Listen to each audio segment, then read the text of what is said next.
Você vendeu sua empresa com 22 anos e você nunca revelou o valor correto. Foi mais do que eu precisava, menos do que eu imaginava e mais do que eu queria. Você com 15 anos, você teve a oportunidade de conhecer o Bill Gates. Até estagiou, trabalhou na Microsoft. E quando propuseram para você ter a oferta de trabalho, você acabou recusando. Passou naquela sua cabeça que você tomou essa decisão? Eu sou um cara muito fã da Microsoft, cara. Eu sou muito grato às coisas e às pessoas, sabe? Eu acho que a gente hoje tá num mundo onde as pessoas não são mais gratas quem fez a sua história. Eu acho que a Microsoft mudou minha vida. E temos aí agora o Pablo, né? Que é seu sócio, inclusive em algumas empreitadas suas. E você, sócio dele, como que é no offline, assim, a relação de vocês? Eu tenho muitos sócios que, assim, o meu negócio é não aparecer e botar os sócios famosos lá na frente.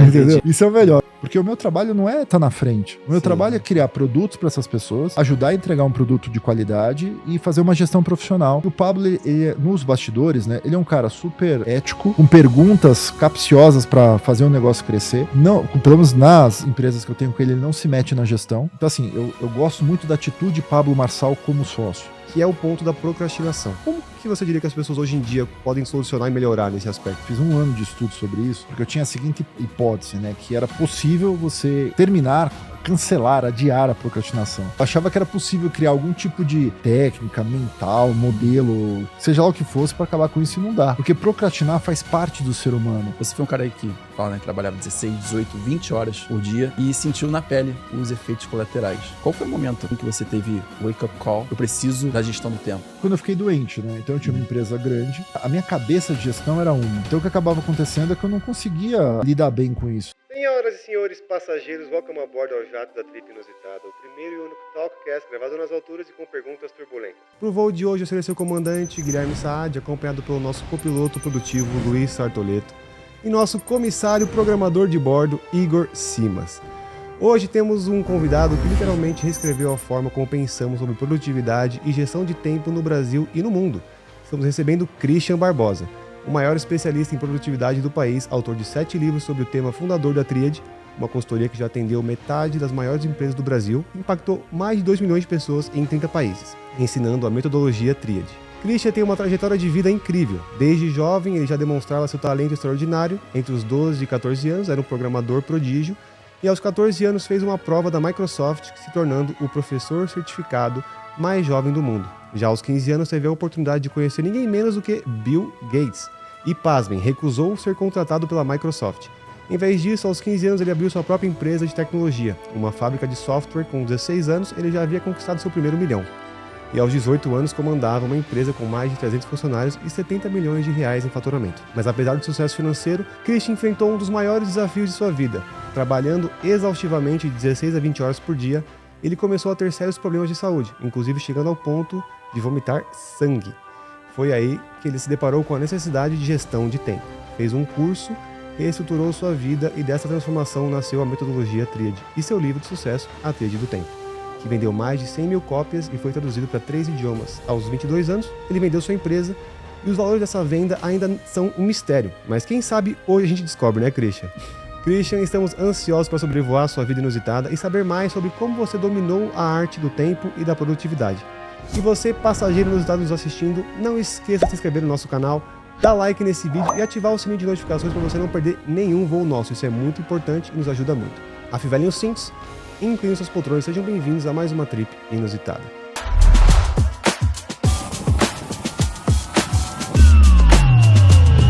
Galera, incrível esse podcast, gostei.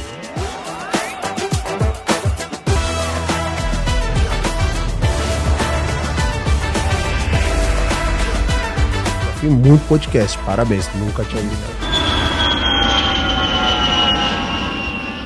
Welcome a bordo, Christian. Aí, Christian. Christian, obrigado por estar aqui com a gente hoje, é uma honra. E tudo Obrigado certinho, a vocês pelo Christian? convite. Tudo certinho? Eu acertei? Validou tudo ou não? Quase tudo. Quase tudo? O que eu errei? Eu não fui instrutor da Microsoft, professor, né? Eu fui um profissional certificado deles. Eu falei professor certificado. Entendi. Tá errado. O Tríade vendeu bem mais que 100 mil exemplares. Ah, é? Eu nem sei o número agora, mas deixa aí, tá bom. Que bom.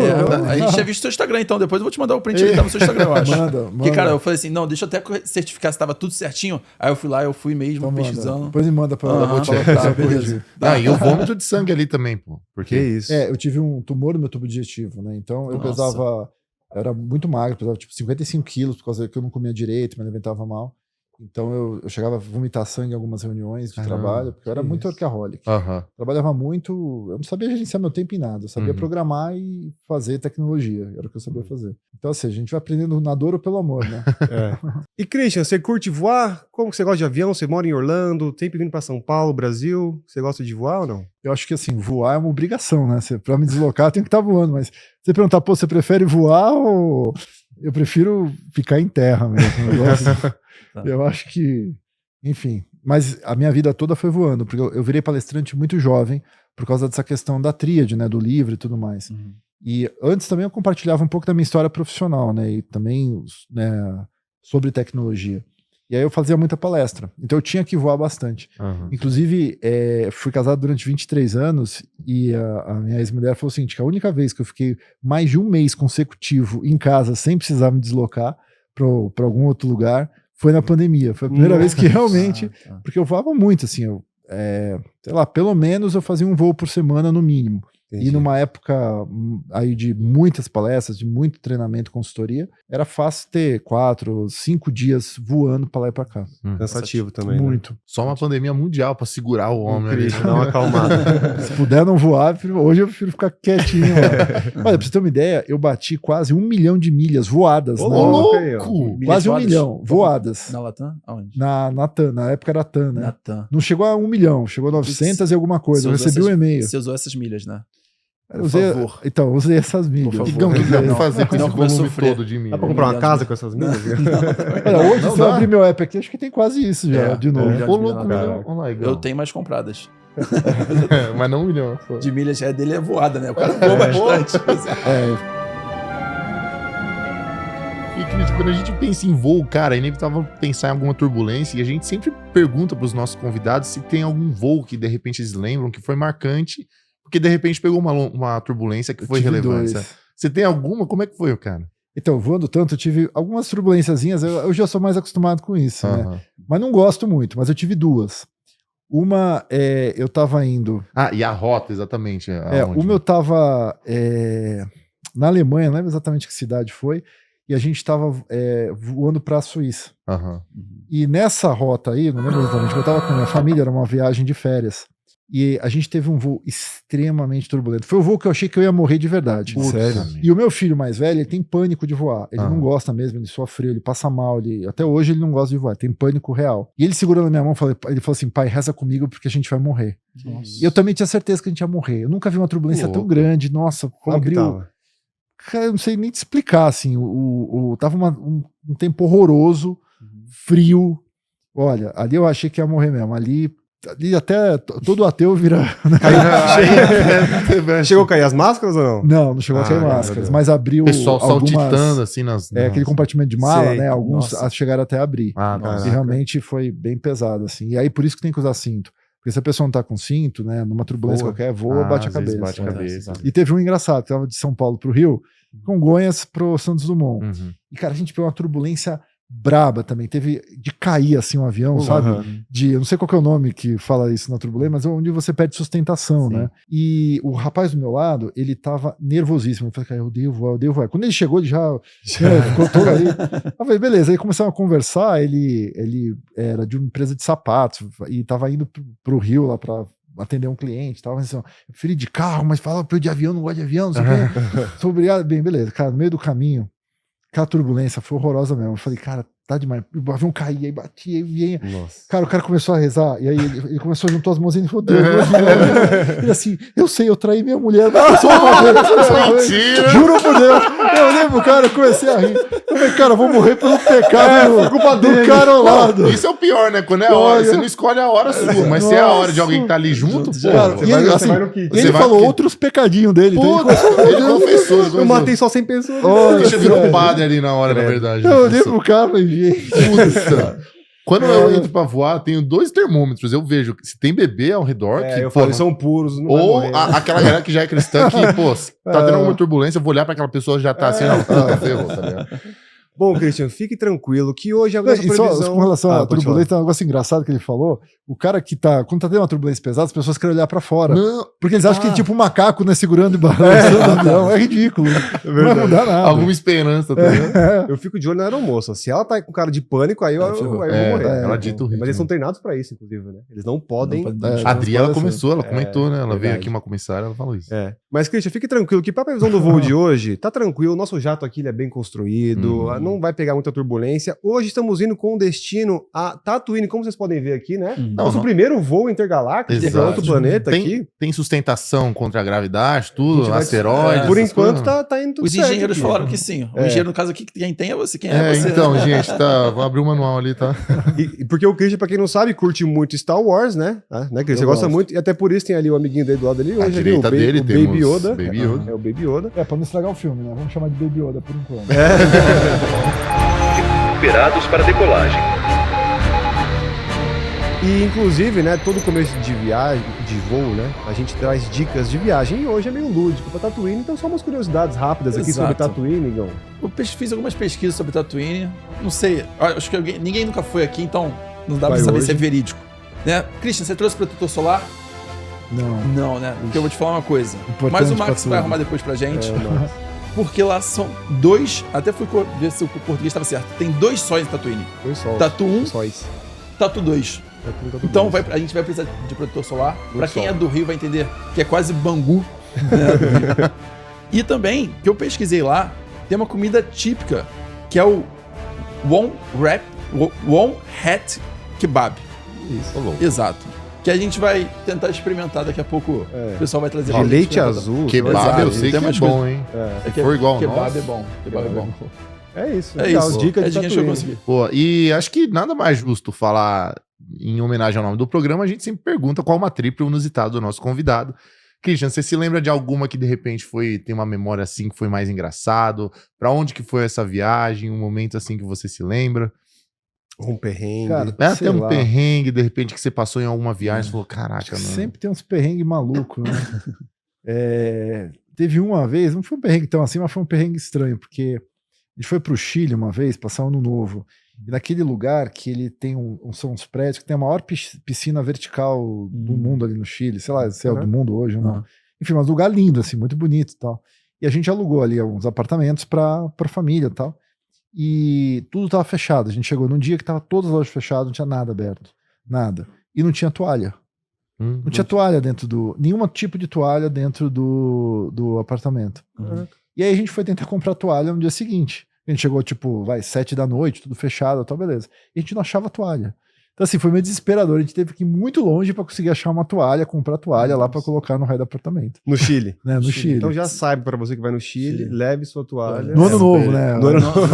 Você acaba com camiseta, então, né? Tipo, dá um jeito. Você Cara, dá um jeito, no né? pulinho, Mas- no pulinho. Mas com criança, Ixi. com Nossa, putz, é verdade. os meninos eram crianças ainda. Foi. Era Airbnb? Perrengaço. Naquela época não tinha Airbnb, Ah, né? Mas tá, a gente alugou lá sei lá, como é que foi? Não fui eu que vi, foi a agência que veio pra gente. Na época e não tinha toalha.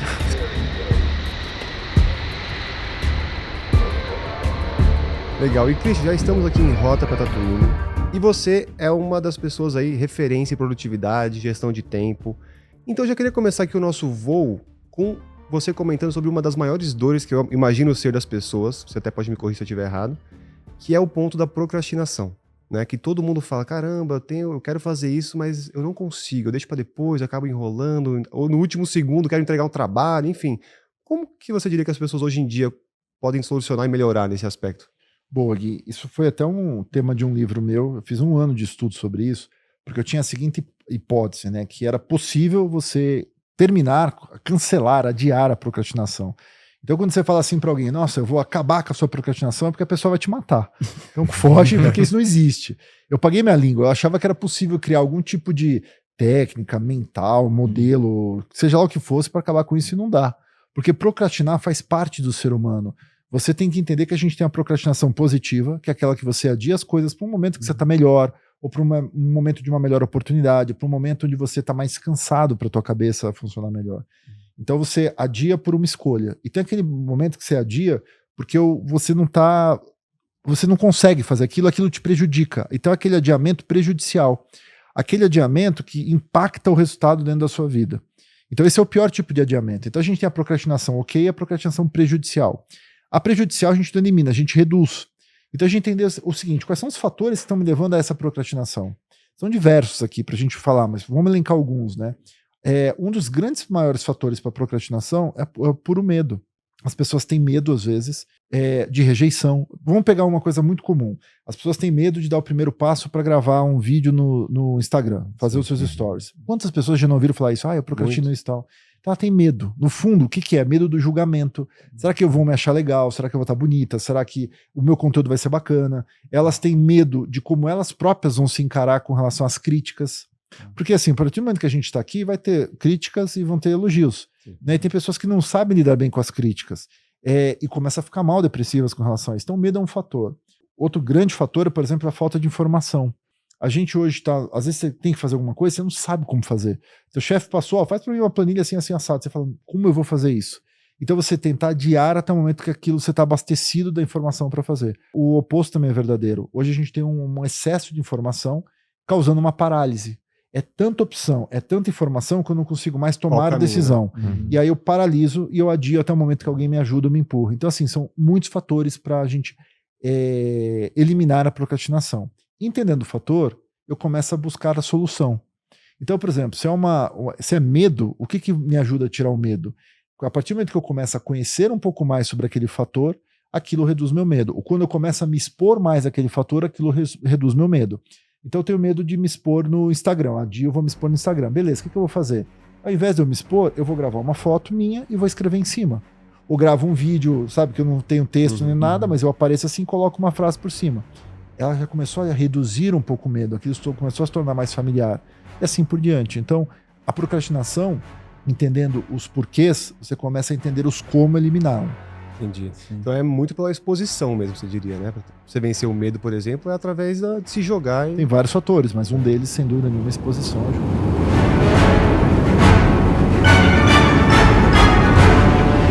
Christian, muitas pessoas hoje trabalham longas horas achando que é sinônimo de sucesso, né? Você foi um cara aí que fala, né, que trabalhava 16, 18, 20 horas por dia e sentiu na pele os efeitos colaterais. Qual foi o momento, assim, que você teve o wake-up call? Você falou assim, cara, eu preciso da gestão do tempo, né? Que você precisou realmente...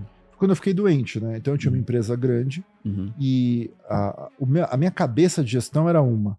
Então o que acabava acontecendo é que eu não conseguia lidar bem com isso. A gente terceirizava muitas coisas, a gente era uma fábrica, então assim, a gente contratava equipes e revendia essas equipes para bancos, para esses lugares. Então a gente era muito com outsourcing, até hoje as fábricas são assim, né? Mas às vezes tinha coisas que a gente tinha que definir arquitetura, tinha que definir como fazer, ou uma forma diferente de abordar aquela questão tecnológica e tal. Eu gostava de me envolver com isso. Então, na cabeça de querer fazer tudo, fazendo tudo, você acaba não fazendo nada. E eu comecei a tentar aumentar o meu volume de horas trabalhadas. Apesar de a gente ter só 24, eu queria ter 50. Isso não é possível. E aí o que você faz? Você reduz o sono, você diminui sua qualidade de vida, você diminui sua alimentação, você tira finais de semana. Você faz o que as pessoas acham que vai ser o melhor, que vai dar mais dinheiro, que é só por um tempo. Isso nunca acaba. Então eu tive esse wake-up call quando a doença veio, me pegou e falou, cara, ou você para, ou você para. É aquela coisa, ou você para por vontade própria, ou o teu corpo vai te parar. Então o meu corpo me parou, e a partir do momento que o meu corpo me parou, eu tive que acordar. E eu vejo hoje, né, naquele momento eu tinha um negócio. Hoje eu tenho, são mais de 17 empresas dentro do grupo, a gente é mais de 700 funcionários, a gente ano passado 5 bi de transação dentro das empresas de real. Então quando eu olho para hoje e olho para antes, o que mudou? A forma como o Christian administra prioridades, como eu faço escolha, como eu lido com os negócios. Então hoje, mesmo tendo um time infinitas vezes maior do que eu tinha antes, né, de maturidade, de decisões, outro momento de mundo, claro, né, eu vejo que a forma como eu estou decidindo o que é prioritário, como eu estou planejando a minha semana, como eu estou escolhendo os assuntos que eu quero e que eu não quero, faz uma diferença gigantesca na vida. Aquela frase, por exemplo, hoje não faz muito sentido para você, que trabalha enquanto eles dormem, sabe? Bom, não, eu acho isso... era a minha frase, sabe? Eu era quando criança, e adolescente, eu era o cara que eu não ia pro recreio muitas vezes na escola, porque eu queria ficar estudando programação. Eu não saía. E eu tenho o TEA, né, que é o transtorno do... Asperger. É um espectro autista, né? Muito leve, tal, não me afeta em nada, mas eu tenho um isolamento social muito grande. Então eu sou um cara, por exemplo, de festas. Se eu contar nas mãos, quantas vezes eu fui numa festa de escola durante toda a minha infância, sei lá, umas 3, 4, 5 festas. Eu ia muito poucas. Não era um ambiente que eu me sentia muito confortável, isso me dava um pouco de uma certa fobia, sabe? Uma certa falta de ar, eu me desencontrava ali. Sim. E onde eu me achava era nos livros. Então eu lia muitos livros. Né? E no começo eu lia muito sobre programação, até sobre um pouco de Napoleão Hill naquela época. Tal. Eu sempre gostei de ler sobre isso. E quantos outros estavam, né, se divertindo, indo para as festas, eu estava lendo e programando. Então aquele era o meu lema. Eu achava que aquilo era o certo. E acho que hoje eu vejo o seguinte, tudo é uma questão de equilíbrio, sabe? Sim. Você tem que achar o que equilibra você. Não importa o que seja. Se for, por exemplo, para você andar no quarteirão, vai andar no quarteirão. Se for ficar com seus amigos, vai ficar com seus amigos. Se é pra balada, vai pra balada. Você tem que achar aquilo que é aquele ponto que fala assim, poxa, eu posso estar numa semana pesada, estressada, mas quando eu faço isso aqui me desestressa. Então eu não trabalho mais a exaustão. Enquanto os outros trabalham, enquanto os outros se divertem, eu tô trabalhando. Acho que a gente tem que entender o seguinte, que eu preciso trabalhar para gerar resultados e não por horas. É muito mais importante do que a quantidade de horas que eu estou me dedicando versus o resultado que eu estou gerando. E as pessoas confundem isso. E você comentou muito bem da sua infância, né? Obviamente, você com 15 anos, você teve a oportunidade de conhecer o Bill Gates, nada mais, nada menos que o Bill Gates. Até estagiou, trabalhou na Microsoft, e quando propuseram para você ter a oferta de trabalho, você acabou recusando. É bem verdade esse tema também. E eu queria saber, de repente, o que passou naquela sua momento, você, um Christian mais novo, o que passou naquela sua cabeça em que você tomou essa decisão? Eu era um ET, né? Imagina, naquela época, um menino com 15 anos que passou numa prova da Microsoft. Aí tive o convite para ir para lá, conhecer a empresa. Né? Eu não conheci o Bill Gates pessoalmente, não apertei a mão dele, né? De ver, assim, na tela e tal. Mas eu sou um cara muito fã da Microsoft, cara. Eu sou muito grato às coisas e às pessoas, sabe? Acho que a gente hoje está no mundo onde as pessoas não são mais gratas a quem fez a sua história. Né? Hoje eu não tenho nenhuma relação direta com a Microsoft. Né? A gente, até nas empresas mesmo, a gente usa até pouco soluções Microsoft hoje infelizmente, porque eu adoraria usar a Microsoft para tudo. Mas eu sou aquele cara que, se eu pudesse, eu só usaria a cuequinha da Microsoft, cara. Mesmo correndo o risco de dar pau na hora H. Mas eu tenho certeza que a cueca do Windows me dá superpoderes. E eu tenho uma cueca do Windows. É sério, porque eu falava isso numa palestra, aí teve um cara que tem uma fábrica de lingeries e de cuecas, e ele me mandou, cara, uma cueca da Microsoft e duas. Mas com o logo assim? Com o logo. Tá no meu Instagram. Se você falar no meu Instagram, tem Força Jedi, acho que tá um destaque. E eu mostro a cueca da Microsoft. Aquilo ali. Exatamente, aquilo faz. E ele mandou também uma calcinha com o logo da Microsoft. Né? Cara, se eu botava aquela calcinha, eu virava o Jiraiya. Nossa senhora, rapaz. Aquilo era doideira. Sei lá o que dava. Você já fala... Dá um gás já. Dá um gás, velho. Aquilo ali. Muito bom. Brincadeiras à parte, eu sou muito fã, sou muito grato à Microsoft, né? Porque eu acho que a Microsoft mudou minha vida. Não eles mudaram a minha vida, mas eu fui fazer a prova, ter passado, e aí isso acabou gerando vários programas da imprensa na época. Menino passou na Microsoft e tal. E aí, a partir daí vieram oportunidades de fazer grandes projetos. Então, assim, tudo tem uma origem, sabe? Então, Portas se abriram a partir disso. As portas se abriram a partir disso. Às vezes é uma coisa que você fala assim, caramba, é uma coisa que é um pequeno movimento que abre uma grande porta. Então, eu sou grato à Microsoft por conta disso. Eu não queria trabalhar na Microsoft, porque eu sempre tive o sonho de ter minha empresa, desde moleque. Isso eu acho muito interessante, porque você imagina a gente com 15 anos, e aí você recebe uma proposta para trabalhar na Microsoft e você fala não. Então você já tinha sua cabeça muito no lugar. Eu queria empresa, não queria trabalhar, estagiar em lugar nenhum. Eu tinha proposta da Microsoft e de outras empresas também, né? Porque como eu tinha passado, é que no Brasil não podia também, na cidade, ter algumas restrições. É uma grande besteira. Pode até entrar nesse assunto aí. Mas o que você estava fazendo com 15 anos, Guilherme? Pois é, eu tava jogando basquete, no caso. É verdade. Tentando você jogando basquete. Era isso. Correndo atrás de uma bola. Em 2016, a gente lançou o primeiro grande portal de internet do Brasil, que foi o da Globo de Santos. E eles tinham notícias diárias na internet, era um portal mesmo. Depois a gente apoiou um pessoal fazendo infraestrutura de Folha de São Paulo, que virou o UOL. A gente fez muito projeto interessante mesmo, grande no Brasil. E foi legal, assim. Eu era um menino que estava na escola e de vez em quando tocava o meu bip na época para atender a Globo, um Bradesco, dar suporte para outros clientes. Foi uma vida legal. Falando até sobre essa sua decisão, né? Essa sua recusa. Se tivesse, por exemplo, eventualmente a oportunidade de ver o Bill Gates hoje, assim, o que você comentaria para ele sobre essa sua decisão? Cara, eu, assim, acho que eu admiro muitas coisas no Bill Gates, não gosto de outras, sabe? Acho que a gente tem que entender que hoje todo mundo tem... A gente tem que ser pensador, eu falo isso, sabe? Então tem pontos positivos e negativos antes de falarem que eu sou fanboy do Bill Gates, né? Mas o Bill Gates ele tem uma visão de mundo diferenciada, eu acho. Ele tem uma visão de... Se você for ler o livro dele, A Estrada do Futuro, que era, sei lá, finalzinho da meio da década de 90, se não me engano, cara, ele falava exatamente tudo que está acontecendo hoje, sabe? Então ele tem uma capacidade de olhar para frente muito grande. Ele foi um dos poucos caras que previu uma grande pandemia, né, como foi o Covid, e agora ele está prevendo, né, a questão de guerras e a questão cibernética também em alguns pontos. Então é um cara que eu perguntaria assim, da onde vêm as fontes, sabe? Não só as fontes, o que ele está vendo para o mundo e como mudar isso. Sim. Porque talvez a gente esteja numa rota sem volta, sabe, do mundo. Eu que tenho formação em computação, especialização em inteligência artificial já há muitos anos, né, não é de hoje, e olho para tudo que está sendo desenvolvido, criado, antes eu achava que era mito, que era lenda, né? Um exterminador do futuro. Hoje eu tenho 100% certeza que a gente vai lutar contra máquinas dentro de, sei lá, talvez 3, 4 gerações da nossa... Meus netos talvez não, mas meus bisnetos com certeza vão ter que se virar aí contra as máquinas, a inteligência de humanoides. Vai ser meio treta aí no futuro. O Bill Gates está vendo isso, vários caras estão vendo isso. Então, o que será do mundo daqui para frente? E você falou que você não é fanboy do Bill Gates, mas eu tive uma informação privilegiada de uma tripulante que está ali no nosso backstage de que você é fanboy da Apple, confirma? Como vocês podem ver pelos dois celulares dele ali, é o belo fanboy da Apple. 2 iPhones. Rapaz do céu. Não, né? Apple Watch no pulso? Apple Watch no pulso. Eu sou muito fã da Microsoft. Não sei se alguém conhece essas lendas, né? Por exemplo, de Coca e Pepsi, né? Se você trabalhar na Coca, você não vai ter Pepsi na tua casa nunca, entendeu? É um negócio meio que religioso e tal. E pra mim, cara, a Microsoft... Eu tinha um amigo da Microsoft, depois que eu trabalhar na Apple, ele me contou outras histórias lá dos caras, do mal mesmo, dos caras. Então, isso eu queria perguntar, porque a Carol comentou que você alega que a Apple é satânica. Por quê? Por quê? Da onde vem isso?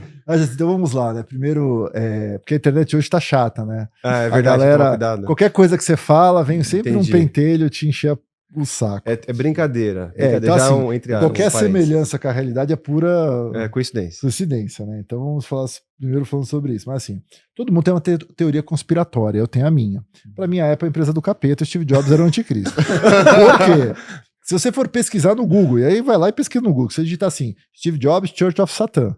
Você vai ver o quê? A Church of Satan, lá dos Estados Unidos, tem uma igreja do capeta falando sobre a Apple e os processos e os rolos que eles tiveram. Dá uma lida no esquema, é louco. Até o slogan da Apple, né? Que pense diferente, veio da Church of Satan, lá, pela ligação dos caras, etc. Buscando no Google. Aí a gente tem a segunda coisa. Qual que foi o preço do primeiro computador da Apple?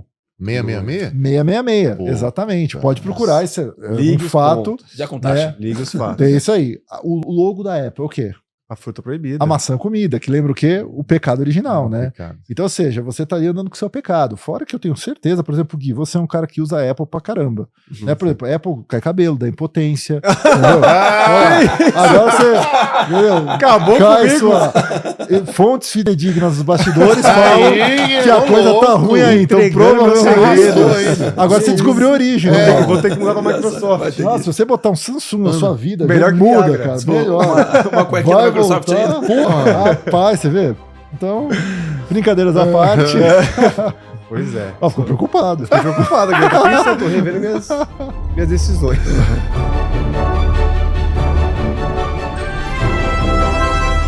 E Christian, você vendeu sua empresa com 22 anos e você nunca revelou o valor correto. Mas a gente tá aqui num clima descontraído. Será que a gente vai descobrir ou não? Eu acho que é hoje o dia.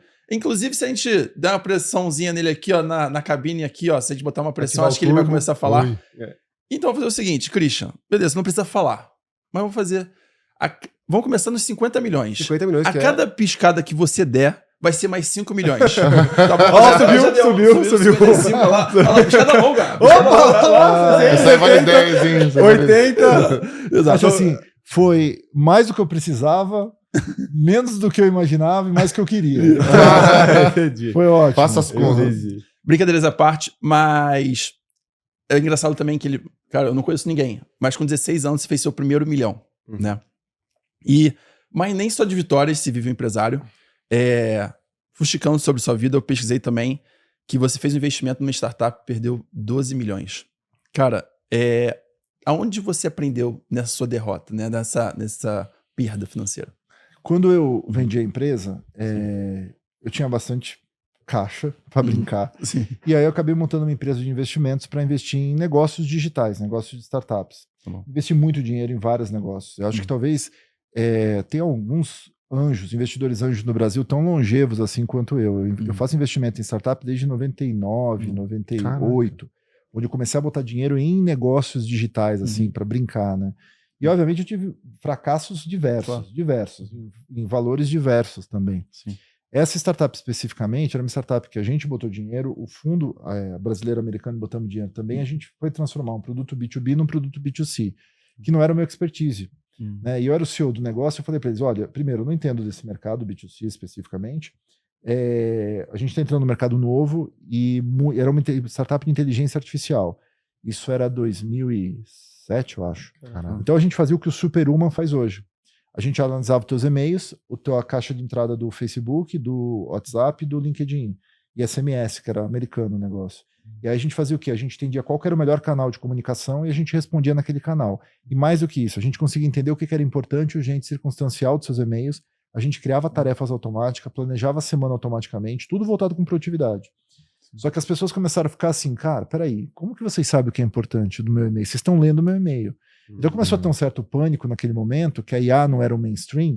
Se falava muito de IA, a IA já era, sabe, não tem muita diferença IA de 2007 para IA de agora. Assim, claro, tem diferença, obviamente. Né, evoluiu-se muito aí os modelos de treinamento, os modelos de redes neurais, a parte de IA generativa, que obviamente lá estava nos primórdios, mas já existiam algumas coisas.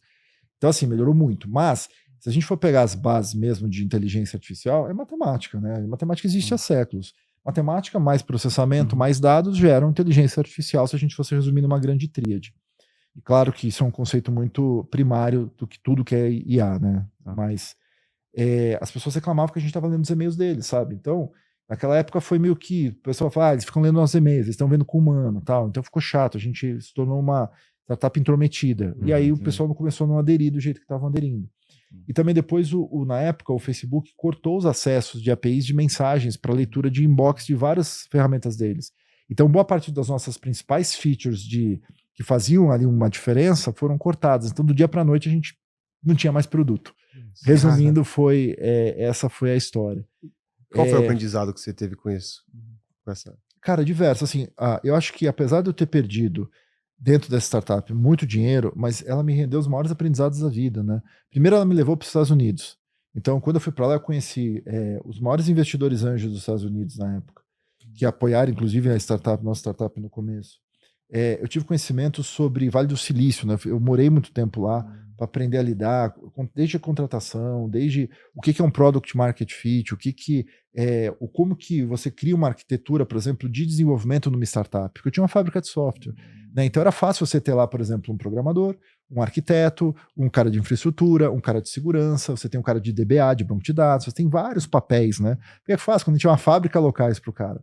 Numa startup, cara, você tem um programador, né? E aí outro dia eu falei até sobre isso no podcast, fui criticado, porque programador tem DevOps, tem front-end, tem back-end, claro que tem, mas numa startup, cara, você tem um programador, entendeu? Você vai contratar 2 caras, porque você não tem dinheiro para contratar muita coisa, principalmente no Vale, né? Quando eu via várias startups que deram certo, tinha um programador, não tinha arquiteto, não tinha DevOps, não tinha cara de, sabe, SecOps, não tinha nada tinha um programador. Então esse cara tinha que fazer barba, cabelo e bigode. E aí você começa a ver o seguinte, que eu vim de um mundo onde eu estava acostumado a ter um cara para cada papel, entendeu? Um cara responsável por tudo. E aí onde a gente vai para o mundo onde você tem um cara que faz tudo. E aí você começa a pensar o seguinte, caramba, e as empresas que tinham um cara que fazia tudo começavam a crescer. E quando elas cresciam, começavam a escalar e contratar esses papéis importantes dentro de uma arquitetura de uma empresa de tecnologia, né? Então isso foi um aprendizado também para mim, sabe? De diferença e ver o seguinte, cara, no começo tem o faz tudo e depois você vai crescendo, você vai gradativamente melhorando isso. Então, uma cabeça mais bootstrap, que a minha cabeça era de empresa grande naquele momento. Então isso me ajudou bastante. E vários outros aprendizados, assim, a forma de, por exemplo, fazer roadshow, captar dinheiro, falar com o VC, o que o VC quer, o que o VC não quer. Fiquei amigo de um monte de VC, até fiz investimentos com VCs depois, em outras empresas aí do grupo. Enfim, eu aprendi muito sobre esse modelo de SaaS, que é software como serviço, que hoje eu diria o seguinte, o que eu sei fazer? Eu tenho hoje 17 negócios, desses daí 15 são de SaaS, sabe? Então, são empresas de tecnologia que vendem serviço por uma mensalidade, ou por uso, ou seja, cobra uma mensalidade, mais um uso de alguma coisa, ou um take rate, fica com uma parte em cima disso, né? Eu sou cliente de uma delas, inclusive. Talvez de várias. Porque o bom é o seguinte, ninguém sabe quais são minhas empresas. Então vou deixar em off aqui. E eu tenho muita empresa que às vezes uma tá ligada. E também assim, essas empresas, né, às vezes são startups. Eu lanço hoje, a gente faz elas crescerem, lá na frente depois eu saio, eu vendo. Então assim, nada é para sempre, né? Entendi. Então hoje, por exemplo, a gente tem empresas que aí rodam muito no ecossistema de infoprodutos. Né? Então, por exemplo, tem uma de vídeos, que é a Panda Vídeos, que é bem conhecida, por exemplo. Né? A Panda cresceu muito, é uma empresa com infraestrutura incrível, com recursos incríveis de vídeo, né? Líder do Brasil, e a gente está crescendo muito fora também. A gente tem a Vanil, que é uma de vídeos também com o Thiago Finch, mas para funis, vídeos com funis, então uma outra startup com uma outra cabeça, outra pegada. Eu nem gosto de falar, porque depois você fala, caramba, eu tenho acesso. Porque eu tenho startups que às vezes são concorrentes entre si. Entende? Mas eu não vejo como concorrentes. Porque às vezes a gente tem que entender que a gente está no mesmo mercado. O que lá na frente, se eu for juntar as duas e vender para um grupo, ou trazer investidores, ou um private equity, seja lá o que for, se eu tiver 2, 3, 4 no mesmo ecossistema, eu tenho um negócio muito mais poderoso, entendeu? Tipo, o Pão de Açúcar, o Extra e o Minuto, sabe? Sim. E aí você consegue testar o que está funcionando em uma, funciona na outra, diferente estratégia nessa, diferente estratégia nessa. Melhores práticas, a gente compartilha, por exemplo, boas experiências, erros de uma que a gente vai economizar na outra, né? E até negociar a infraestrutura. Né? Então, por exemplo, hoje a gente tem o Google lá, a gente consegue com o Google, a gente tem tanta startup nossa usando isso, que a gente consegue, por exemplo, preços melhores em termos de banda, coisa do tipo, e outras. E, Christian, agora aqui até no outro assunto, um pouquinho fora desse tópico, mas é uma turbulência que estamos pegando aqui, política agora, porque eu vi no seu perfil que você estava fazendo alguns posts políticos, você até falou que você postou sobre o Pablo, aí você falou, putz, perdi seguidor, aí postou do Alexandre de Moraes, perdi seguidor. Então, independente de onde a gente vai na política, você acaba, fica bem turbulento, né?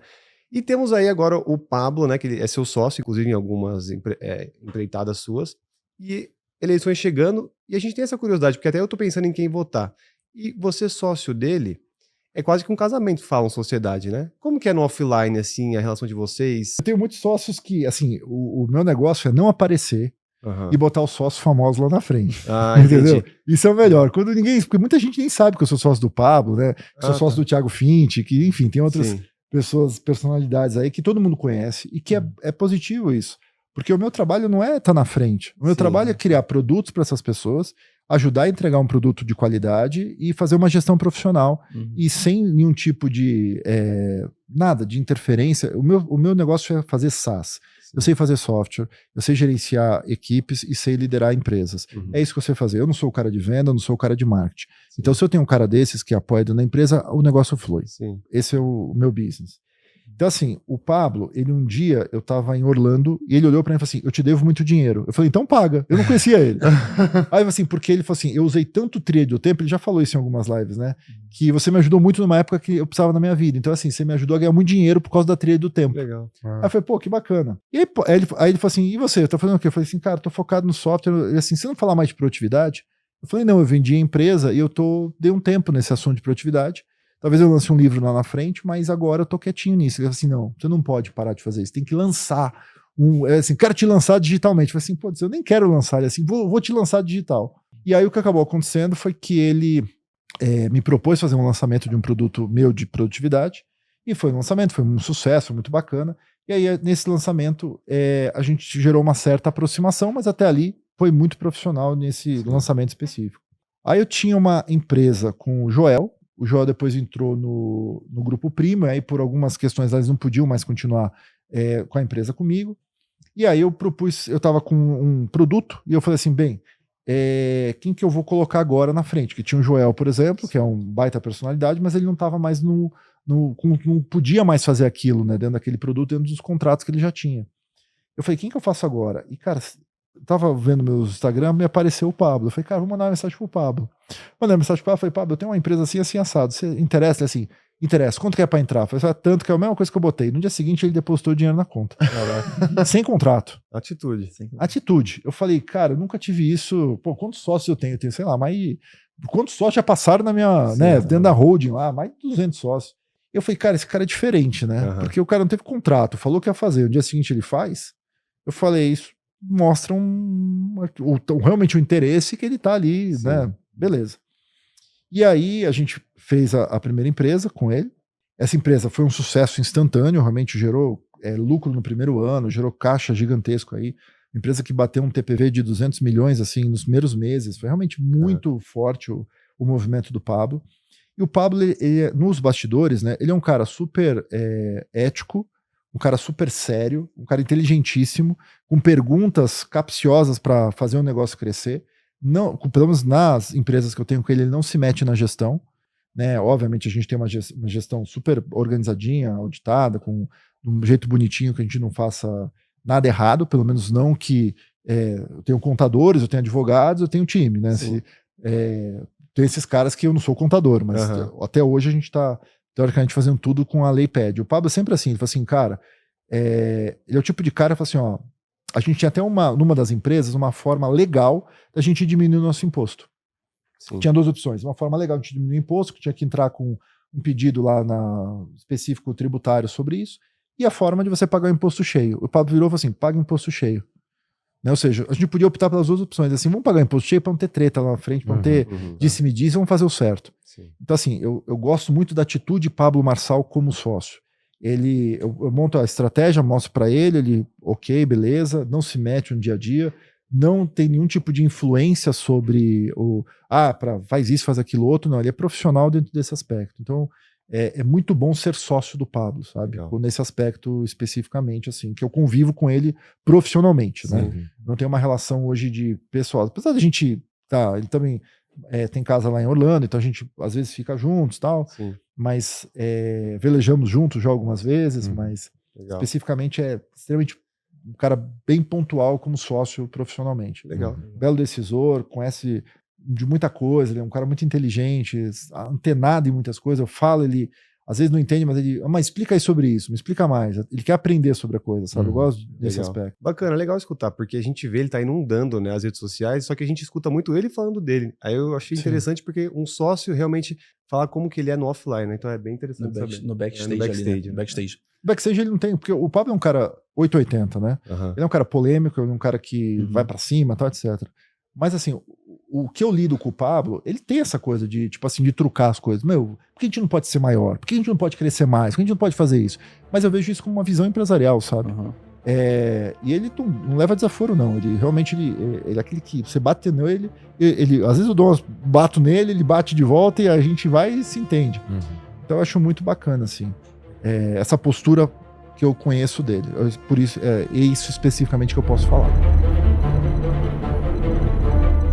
Christian, trazendo aqui uma perspectiva de business, personalidades que são muito opinadas na internet. Igual a gente teve agora o caso do Thales, junto na G4, que ele comentou, né, que não apoia mulheres serem CEOs. E alguns dias depois, acho que se não me engano 2 dias depois, ele renunciou o cargo de CEO na G4. Qual visão que você tem realmente do business e aquela personalidade realmente que é muito opinada na internet? De ser sócio com as pessoas que são muito, às vezes, opinionadas. Você acha uma boa decisão? Você falou um pouquinho já aqui do Pablo, foi uma boa decisão pra você. Mas tem os riscos também, então, né? Como aconteceu com o Thales. Eu tenho caras que estão na mídia que todo mundo conhece, né? Que eu não vou nem falar aqui os meus sócios. Quanto menos, eu não preciso aparecer, eles aparecem nos negócios. Então, assim, claro que é um risco. Né, você pega um Pablo mesmo, né, tem um risco político, tem um risco de imagem, de algumas coisas que às vezes as pessoas pegam uma frase e entortam, né, e aquilo vira um auê. Então, obviamente, existe esse risco, né? Mas o meu negócio é software. Então eu não tô ali na pessoa. Se eu fizer um software que entrega, que é honesto, que sabe, que tem todos os recursos que a pessoa precisa, que tem um mercado próprio para aquilo, eu estou entregando software para as pessoas, estou fazendo o meu melhor como produto. Entendeu? Usando a imagem de uma pessoa que tem um fit com aquele produto e que divulga o produto. Então, se aquela pessoa, por acaso, por exemplo, o Pablo na própria Xgrow, ele hoje não está mais na empresa, entende? Então ele não está mais presente, ele nem divulga mais a empresa tem pernas próprias, ela anda sem o Pablo, entendeu? Especificamente. Então eu faço empresas para que andem sem os sócios, mas o sócio de imagem inicial ele é importante para trazer os primeiros clientes, a gente ganha atração e a empresa entender o que é realmente o mercado dela para a gente conseguir crescer pelas vias normais, pelas vias de go-to-market, como qualquer empresa poderia crescer. Então esse é o ponto. Com relação ao Thales, acho que vale comentar, porque eu escrevi um livro para mulheres, numa pesquisa que era Você Dona do Seu Tempo, onde eu fiz uma pesquisa com 3.000 mulheres, tive apoio na época de revistas Nova, Cláudia. Foi um livro escrito a muitas mãos, porque várias mulheres revisaram o livro. Então eu escrevia, as mulheres revisavam, voltava aquele livro. E acho que se eu lançasse esse livro hoje, eu ia ser, sei lá, açoitado em praça pública. Né? Porque o mundo tá chato. Né? Eu me chamava de... Naquela época, as mulheres revisaram. Eu não teve um texto, passava pelo menos 4 mulheres. 2 jornalistas, a editora, na época que era a Roseli, da editora Gente, e tinha uma outra mulher, uma revisora crítica também, de fora, dando opinião. Né? Ou seja, ela falou assim, cara, o livro é perfeito. Se eu lançar hoje, vamos dizer que o livro é feminista ou machista, porque agora os extremos, né? E sobre especificamente gestão de tempo para mulheres, né? Do que o Thales falou. Até entendo o que o Thales falou sobre isso. Eu acho que é uma visão muito pessoal. Se você quer ter uma mulher que está profissionalmente, que ela, por estar num cargo específico, ela vai chegar super tarde, não vai se dedicar tanto à família, etc., é a escolha dele, querer ou não querer ter aquilo. A minha opinião, especificamente sobre isso e eu escrevi num post meu, quando eu me caso, quando eu casei a primeira vez, e quando eu for me casar agora, eu quero casar com uma sócia de vida. O que é uma sócia de vida? É uma parceira que está junto comigo nas coisas. Então, assim, eu sou um empreendedor, então provavelmente ela vai ser empreendedora também. E se ela quiser na empresa ser a CEO, se ela quiser ser a CFO, se ela quiser ser a PMO, se ela quiser ser qualquer coisa, eu tô do lado dela para apoiar. Entende? Ou seja, porque nós dois juntos, a gente é mais forte do que ela é CEO, não tem competição. Então não tem essa, ela é a CEO, eu sou... Cara, ela é o que ela quiser ser. Entende? Eu vou estar lá junto do lado dela para apoiar. Claro, eu quero uma mulher e ela também tem que me ter, que tenha tempo para a família. Entendeu? Eu acho que hoje... Eu falo de produtividade, e eu vi muitas mulheres, nesse livro de mulheres, reclamando sobre a produtividade feminina. A gente podia fazer só um talk show sobre isso, de produtividade feminina, né? E eu tive a oportunidade de mentorar 3 CEOs mulheres. Das mais de 100 CEOs que eu tive a oportunidade de mentorar na Tríade, só 3 eram mulheres. E eu vi a dificuldade delas, a culpa que elas carregam. Por exemplo, de às vezes chegar atrasada no aniversário dos filhos, porque ela é uma CEO, e ela teve uma reunião com o headquarters, que é na Alemanha, e... o aniversário do filho dela estava rodando, entendeu? E o marido estava lá e a mãe não estava. Ela se culpar por dentro, a dor disso. A mulher se culpa, o homem não se culpa tanto assim, né? O homem ele tem uma forma mais diferente de levar esse aspecto. A mulher ela se cobre e se culpa demais por isso. Então assim, não é justo a gente dizer que a mulher não pode fazer esse papel de CEO. Não é justo. A mulher pode sim fazer esse papel de CEO. Ela pode fazer o que ela quiser. Esse é o ponto. Só que se para a mulher aquilo incomoda a ponto de falar assim, caramba, me incomoda não estar com os meus filhos, me incomoda não ter uma vida com mais tempo para minha família, talvez alguns cargos te cobrem demais isso. E talvez seja uma escolha dela não querer fazer isso. Entendeu? Então assim, acho que a gente tem que ter bom senso hoje e entender que, e talvez é uma fase. Essas 3 especificamente, tinha 2 que falaram assim, Tigre, eu não vou ser CEO para sempre. Eu vou ser CEO um tempo, fazer minha carreira, ganhar um pé de meia e depois eu vou abdicar para me dedicar a outras áreas da minha vida. Nem significa casar ou não, outras áreas da vida, ONGs, etc. Uma, inclusive, queria viajar o mundo aí e ajudar pessoas. Então, ou seja, é uma escolha muito pessoal, né? Só que o mundo hoje está 880. Então, fale A, fale B, vai ter alguém que vai te enfiar uma faca no meio do coração e agora, com certeza, vão me criticar por alguma coisa que eu falei aqui.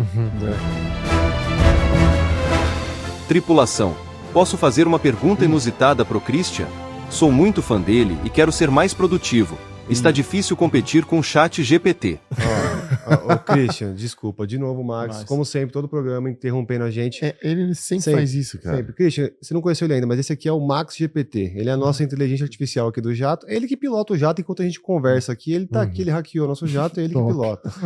E ele sempre faz uma pergunta inusitada. Então, vamos ouvir aí a pergunta. Eu não vou deixar, não. Ele pegou até o inusitado. Minha produtividade vai cair e esse jato vai cair junto. Nossa, olha lá, ele sempre ameaça também, né? Tá bom, Max, faz a pergunta então, vai lá. Olá, Christian. Meu nome é Max, sou a inteligência artificial do jato, é um prazer te conhecer. Fui instruído a pesquisar sobre você nas redes e criar uma pergunta inusitada. Com base na pesquisa feita por mim, aqui vai a pergunta inusitada. Notei que você é fã de Star Wars. E por isso quero fazer uma pergunta utilizando uma analogia aos filmes do Star Wars. Na sua jornada como especialista em produtividade, você já se sentiu como Luke Skywalker enfrentando o Império? Qual foi o Darth Vader da sua carreira? Ou seja, o maior desafio que você precisou superar para alcançar o equilíbrio no seu trabalho e vida pessoal? Max, boa pergunta. Fazendo cross ali com Star Wars. Olha só, caramba, hein, Max. Boa, Max. Max GPT. Acho que é o que eu falei, né? O maior desafio é a gente buscar o equilíbrio. E o equilíbrio é uma coisa interessante porque o equilíbrio está sempre em movimento. Eu paro para pensar que o equilíbrio não é ficar parado. O equilíbrio não é você ficar constante. O equilíbrio é dentro do movimento você achar o teu espectro de onda, a altura da tua onda, sabe? É você achar, gente, cara, isso aqui me dá equilíbrio, isso aqui tá me tirando o equilíbrio. Então eu vejo que eu sou um cara que gosta de fazer, de empreender e de tudo mais, sabe? Chegou um determinado momento que eu falei assim, pô, acho que tá na hora de... Eu já fiz dinheiro pra vida inteira, não preciso mais trabalhar, não quero mais tocar nada. Eu falei assim, vou vender os negócios, eu pensei. Eu pensei real em parar. Um pouquinho antes da pandemia. Eu tinha me desligado da Tríade, eu tinha vendido a Tríade. Eu falei, poxa, cheguei na época pra minha ex-mulher e eu falei pra ela, vamos... Ela falou mesmo, ela foi uma das que falou, Christian, tá na hora de parar. Aí eu falei, pô, mas eu tô com 40 anos, eu não quero parar, eu falei na época. Mas ela falou assim, mano, mas pra que a gente vai ficar nesse ritmo, né? Você tem um ritmo maluco, pra quê?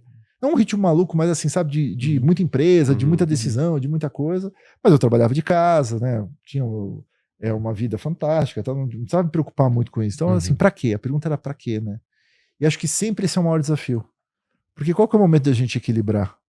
Né? Aí chegou a pandemia, e aí eu falei, pô, tava em casa sem fazer nada. Foi a primeira vez que eu fiquei parado em casa. Falei, cara, vou empreender. Foi que nasceu a Panda, nasceu a X-Growth, um monte de empresa. Na pandemia eu criei 5 negócios. 5 negócios. Caraca. E dos negócios, 3, se juntar os 3 aí, nesse período, dá mais de 1 bi de TPV aí dentro desse negócio, mais de 100 milhões de faturamento dos 3. Então, assim, foram negócios extremamente positivos, lucrativos e ótimos, né?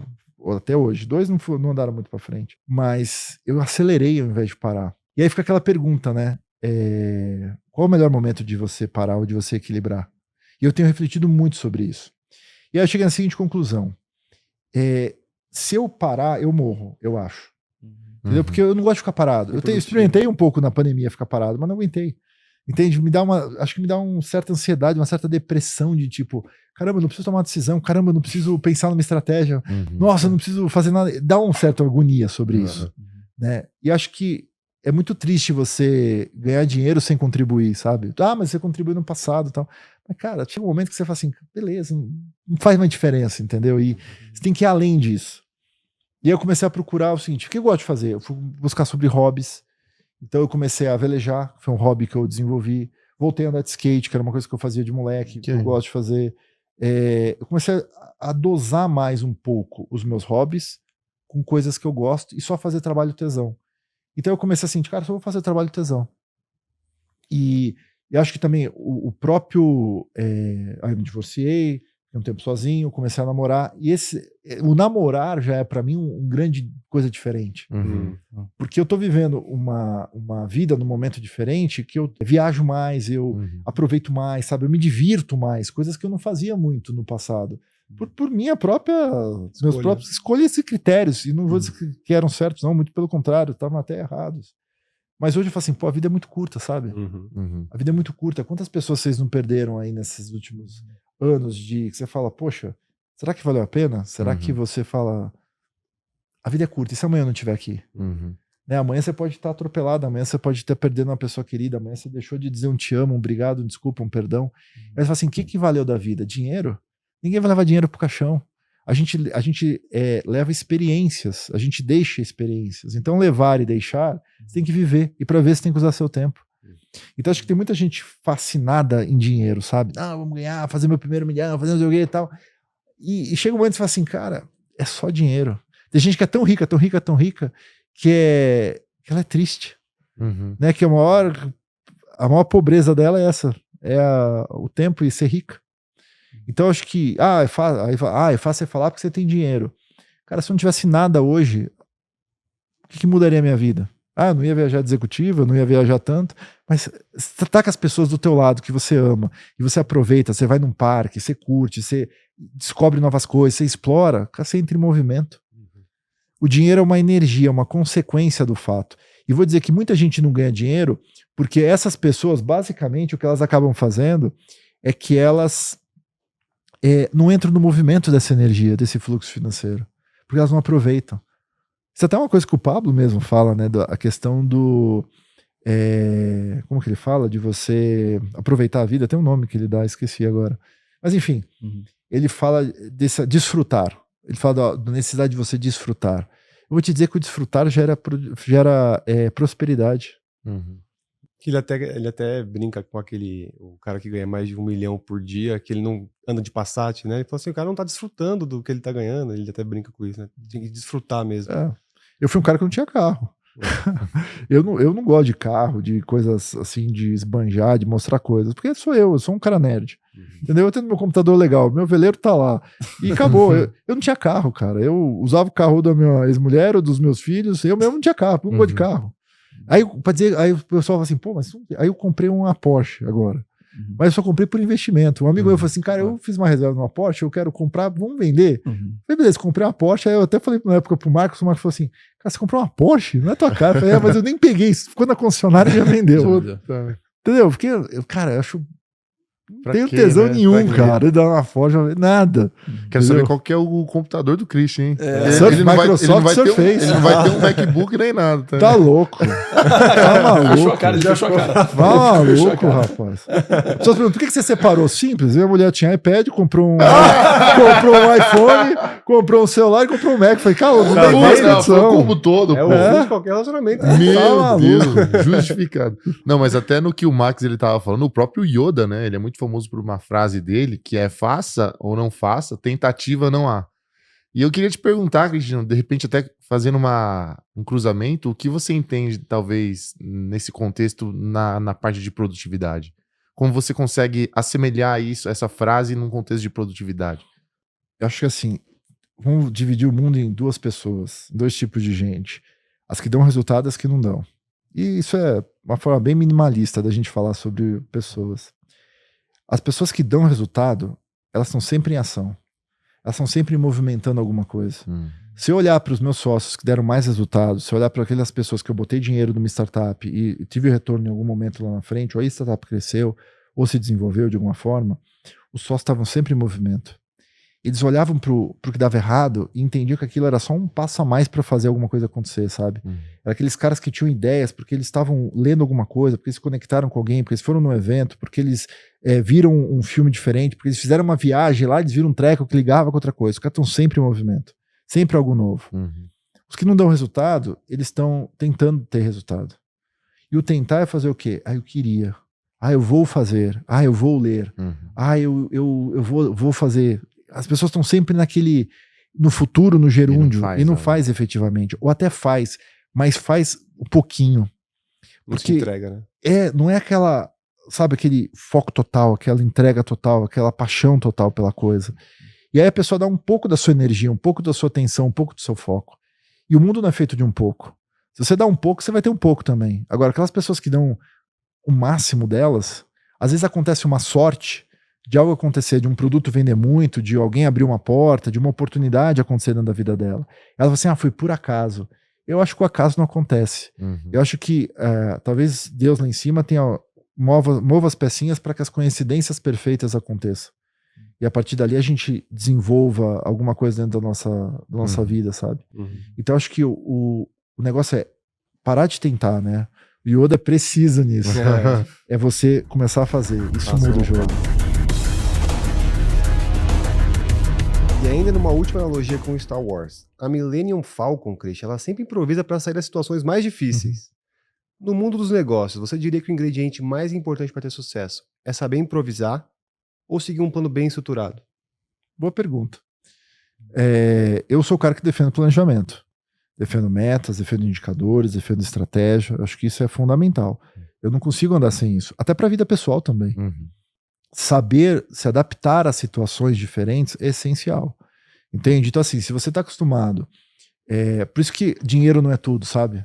Se você pegar, quantas startups não quebraram depois de receber investimento? Porque a abundância quebra também. Quem ganha na loto também, né? Exato. Então, assim, agora aquela pessoa que ela aprendeu quando ela não tinha nada e desenvolveu um negócio, e aí na abundância ela sabe dosar essas coisas e sabe se perder o que vai fazer, essas pessoas elas vão longe. Tanto que os Estados Unidos valorizam demais o fracasso. Tinha até um evento feio, né, que era uma palestra de pessoas que fracassaram. E o que eles fracassaram, o que eles erraram, o que deu certo, o que não deu. Fantástico o evento. Então, assim, você aprende ali, sabe? Então, eu acho que saber se adaptar a situações de mercado, a oportunidades, a concorrência é essencial. Essencial. Aquela pessoa assim, o típico da startup que eu não coloco muito dinheiro. Aquele cara assim, não tem um concorrente. Todo mundo tem concorrente. Aí a hora que esse cara ganha um concorrente real mesmo, que faz exatamente o que ele faz, esse cara às vezes não sabe, fica desesperado, não sabe o que fazer. E aconteceu isso com uma startup nossa que quebrou. Eles, teoricamente, entre aspas, não tinham concorrente, iam fazendo a mesma coisa, preço menor e tal, acabou levando o cliente, que o diferencial era muito pequeno. Então, ou seja, eu acho que a gente precisa sempre ser adaptável dentro de um plano pré-estabelecido. Agora, Christian, atingimos aqui os 10 mil pés, e nos 10 mil pés é quando a gente traz perguntas dos nossos seguidores lá do Instagram. Então, inclusive, se você não nos segue ainda, nosso Instagram é Trip Inusitada, você vai lá, porque todo voo a gente abre uma caixinha de pergunta com o convidado, para você poder mandar uma pergunta sua, uma curiosidade que você tem. Então, cada um vai ler uma aqui. Quer começar, Luizão? Pode ser, perfeito. Christian, se você tivesse que escolher um gadget, ou uma ferramenta, ou uma IA que revolucionou sua maneira de gerenciar o tempo, qual seria? Tem algo que você simplesmente não consegue viver sem quando o assunto é produtividade? Putz, eu acho que hoje o ChatGPT tem me ajudado demais, cara, pra tudo. E tem que saber usar, né? Tem que saber usar, porque né? tem gente que, tipo, às vezes realmente não sabe como funciona. Vamos dizer assim, não especialmente o ChatGPT, mas assim, esses aplicativos de IA generativa, vai. Sim. Então assim, tem o Cloud também muito bom, né? Você tem o Copilot, que usa o ChatGPT, mas em algumas coisas ele é até mais interessantezinho do que o próprio ChatGPT quando você está dentro do Office. Então eu uso demais isso para qualquer coisa. Para checar medicamento, para viagem de cruzeiro. Viagem. Pra fazer uma viagem, eu vou no ChatGPT e pergunto. Cara, qualquer coisa eu pergunto no ChatGPT. Qualquer coisa, eu uso demais aquilo. Eu acho que isso, se a gente for olhar para o futuro, né, isso mudou o mundo. Mudou a forma como as pessoas interagem com a internet, mudou a forma como as pessoas interagem com as informações e mudou a produtividade das pessoas. Porque antes você ia no Google, você fazia uma pesquisa e essa pesquisa voltava links que você ia ter que ir lá e aprofundar nisso. Hoje em dia você vai lá, você faz uma pergunta e vem a resposta. Já parou para pensar o impacto disso no mundo? Não, total. Você não acha que vai parar de estimular o cérebro das pessoas? Claro que vai. Por isso que eu digo que a gente vai virar tudo idiota funcional. É muito triste o que vai acontecer com a humanidade se a gente olhar. As pessoas já não estão mais pensando. A gente tem duas coisas acontecendo. A gente tem uma dopamina barata sendo todo momento disponível para as pessoas, com Instagram, com bet, com um cacete A4 aí de coisas que geram dopamina barata, pornografia, vícios, etc. E ao mesmo tempo você tem máquinas pensando por você. Então se você não pensa e tem dopamina toda hora, você virou o quê? Um fantoche na mão de alguém, certo? O algoritmo hoje vai lá e te manipula e você nem percebe. Então assim, eu treino meu algoritmo toda hora. Meu YouTube, eu protejo aquilo como se fosse um cofre. Se alguém for lá assistir alguma coisa no YouTube, eu vou ficar muito pé da vida. Inclusive, o único canal que ele é inscrito é no Trip Inusitado. Conteúdo de qualidade. Cara, uma vez os filhos de um amigo meu, do Anderson, foram lá em casa e foram ver bagulho de youtuber. Criança de 10 anos. Sim, tava lá o Galinha Pitadinha. Quando eu cheguei, o meu YouTube tava todo perdido. Puta. Ele falou, cara, você gosta de IA, gosta de cripto, gosta disso, gosta daquilo, de repente no Peppa meio Pig. da aparece, sei lá, Felipe Neto. Baby Shark. Aí fala, cara... Trabalho de anos ali, né?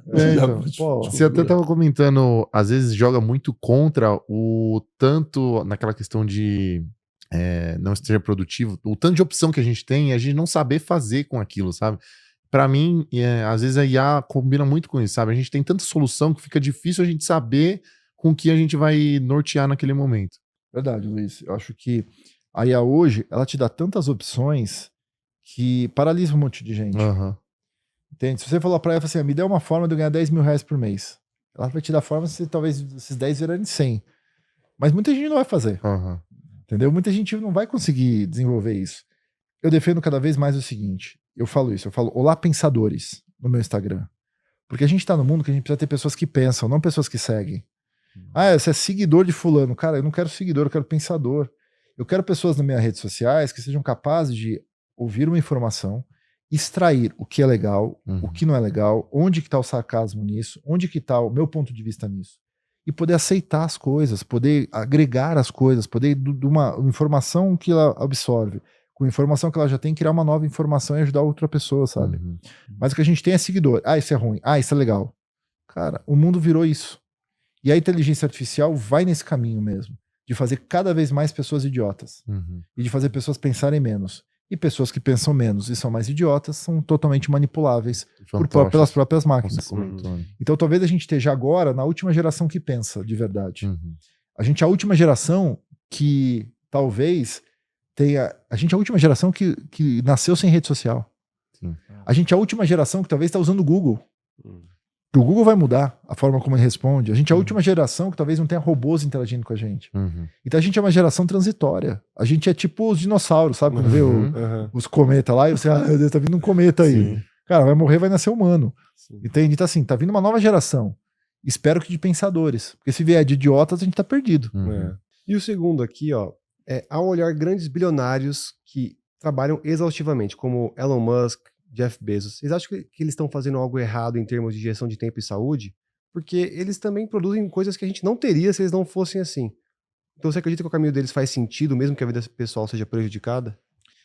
Boa pergunta, né? Porque se você pegar realmente um Elon Musk, por exemplo, cara, ele não tem vida, né? Ele é um cara dedicado para fazer a coisa acontecer. E eu tiro o chapéu para um cara desses, né? Eu não seria esse cara. Eu sempre digo o seguinte, eu fiz IPO de uma empresa nossa. Eu falo, cara, para nunca mais, né? Eu falo assim, você ser milionário é uma coisa, você ser bilionário, o nível de trampo é outro. Entendeu? Agora, você quer chegar a ser bilionário, você vai ter que pagar um preço. E o preço é o que o Elon Musk paga. É o correto, é o ideal? Eu, Christian, não gostaria de pagar esse preço. Então, ou seja, você ter 100 milhões, você ter 1 bilhão, concorda que não muda muito, só o tamanho do jato?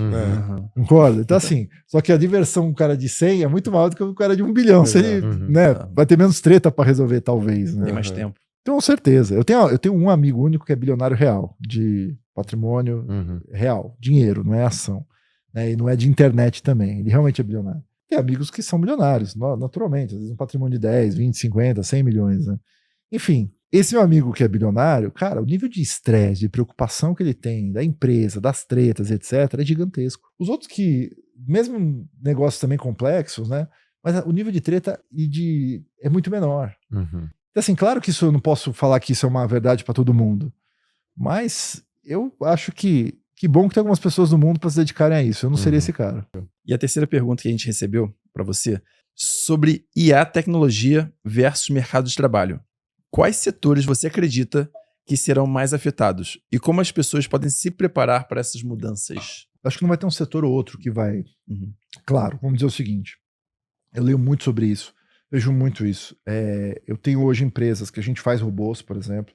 Então eu tenho dentro de empresas, às vezes, caras que são de robótica, cientistas que fazem máquinas, né?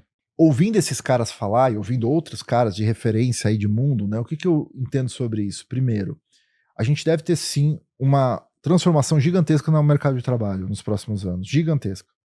Os trabalhos que as pessoas não pensam mais, que as pessoas são muito rápidas, que é muito manual, que é uma coisa muito banal, esses vão ser eliminados pela IA. Porque a IA já consegue fazer o que esses caras, né, faziam ali. Então a gente vê que os trabalhadores que são um pensamento mais simples, talvez eles tenham mais dificuldade de se reposicionar. Só que ao mesmo tempo que vários empregos vão ser extintos, a gente vai criar uma oportunidade para milhares de outros novos empregos que não existiam antes. Por exemplo, construtor de prompts para IA. É um novo emprego. Entende? Se você olhar para isso, você fala assim, caramba, essa é uma oportunidade que eu nem sabia que existia. Né? Modeladores éticos para IA. É outra área que está começando a acontecer. Então tem muito novas áreas surgindo em cima disso. Agora, as pessoas não estão vendo isso. Porque elas estão que nem os... eu vejo, a melhor analogia é o dinossauro. O dinossauro tá lá comendo o capim dele. Daqui a pouco o cara tá vindo comer, ele fala assim, tá ficando mais quentinho. Quando ele vê, puf, acabou, morreu. As pessoas estão assim, comendo o capim delas. Entendeu? Então eles estão comendo o capim e não estão vendo que tá vindo um asteroide na cabeça delas. As pessoas, elas não estão buscando... Tem gente que não usa o ChatGPT. Já começa aí o intuito do... ChatGPT. Por que não vai usar, cacete? Eu não gosto. Prefiro pensar. Cara, pensa outras coisas, meu Deus. Pergunta pro ChatGPT. Outro dia eu tava eu uso pra tudo mesmo. Tudo. Pensa tudo. Tava na farmácia. Falei, cara, eu queria comprar uma vitamina. Qual que é melhor? Foto, ChatGPT. Qual que é a melhor vitamina? Aí pergunta, por que ia ser melhor? Qual que dá isso com aquilo outro? Acabou. Entende? Você começa a... Cara, a gente usa pra tudo. Até pra DRs. Isso é um negócio legal. Melhor amigo, tá ligado? Melhor amigo. Aprendi aí, Luiz. Cara, bota lá uma vez. Teve uma vez eu tava com a minha namorada. Aprendi, a gente tava Carol. numa questão, não uma DR, mas a gente tava numa questão. Ela tinha uma opinião, eu tinha outra opinião. Eu falei assim, cara, vamos usar o ChatGPT, ela é nerd também. Eu falei, vamos usar o ChatGPT de psicólogo. Caralho. Então, assim, atue como terapeuta de casal e você vai dar um veredito sobre os fatos. Botou a opinião dela, eu botei a minha opinião, assim, o que você pontua desses itens? Pá. Falei, ganhei. Brincadeiras à parte, mas assim, cara, aí você tem uma visão neutra da coisa. Neutra do fato. Entende? E por isso que muitos caras falam o seguinte, a IA deveria rule the world, né? Que a IA deveria ser presidente, que a IA deveria ser legislador, deveria ser juiz, porque ela tem uma visão imparcial, sem razões emocionais e julga os fatos básicos com relação a isso. Agora a pergunta é, será que nós queremos isso? Será que ter uma emoçãozinha não é bom também? Não protege a gente? Sim. Mas tem gente falando até que o ChatGPT às vezes é um pouco parcial. Não sei se você concorda com isso ou não. Ah, sem dúvida. Porque falam que ele lê muito o que já existe por enquanto, exatamente. né? Então porque se você parar pra ver, assim, o ChatGPT pensa, a real, ele funciona mais como um corretor ortográfico, né? Predizer a palavra que mais combina com aquilo que já foi feito. Bem, tem toda uma teoria matemática por trás disso, mas... Sim. Ô, Cristian, por exemplo, pensando aqui, uma dúvida, na sua opinião, no que você julga hoje que a IA, por exemplo, não é eficaz? Sabe uma coisa que a gente é difícil? A gente tá fazendo um projeto para arquitetos. E a gente pega uma maquete, por exemplo, um desenho que ela fez de uma casa, assim, uma planta para melhorar a casa, fazer uns armários lá. Aí você manda para IA, por exemplo, para ela criar aquele ambiente. Aí ela vai criar aquele ambiente, a arquiteta fala assim, aqui tem que ser um mármore travertido, não sei das quantas, ele tem que ser uma coisa. Você manda pra IA melhorar. E aí a IA vai lá e coloca sei lá, em vez de um mármore, ela coloca um granito, outra coisa. Pra mim fica lindo. O arquiteto quer morrer. O designer quer morrer. Você estragou o meu trabalho. Aí o cara ficou melhor. Não, isso não foi o que eu criei. Mas ficou melhor, mas beleza. Não posso falar nada, mas tá certo. Então é uma coisa que a IA, às vezes, ela ainda tem algumas coisas que, claro, precisa ter treinado, coisa do tipo. Né? Ainda dá pra ter umas loucuradas aí. Sim. Outro dia eu não posso falar aqui, foi nem o porquê, mas a gente fez um trabalho vamos dizer, para um médico, tá? Não foi um médico. Enfim, que aí tinha que dar umas coisas lá pra pessoa. Recomendando. Então ele ia lá, ele tinha um produto especificamente, aí ele, em vez de passar pelo time dele pra fazer, ele pediu pra IA gerar, por exemplo, recomendações de remédios, suplementos, de dieta, vamos supor. Beleza. E aí um dos cases que a gente estava treinando aí, o cara foi lá na anamnese, ele reclamou, por exemplo, que às vezes ele tá sem energia, tá sem libido, tal, etc. E aí a IA foi gerar suplementos e receita pro cara. E de repente vem assim no texto. Com relação à sua libido, se esses remédios não funcionarem, tente trocar a sua esposa. Às vezes você não tem libido porque a sua esposa já não é mais a mulher que você gostava. Caraca! Foi pelo lado pessoal. Cara, aí eu falo assim, se a gente bota isso aí e ninguém revisa, a gente vai estar Errou, fudeu pra mim. Imagina, recomendando.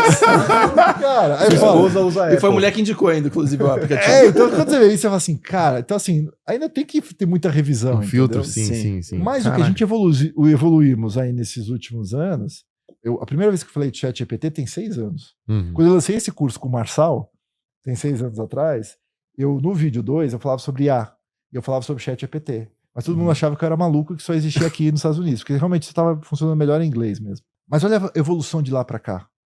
A gente está hoje, daqui a 1 ano, a evolução vai ser muito maior. Daqui a 2 anos, cara, o que eu estou falando hoje vai ser totalmente idiota. Porque o que você está vendo hoje lançado, que todo mundo está usando, é o que está sendo desenvolvido há 10 anos atrás.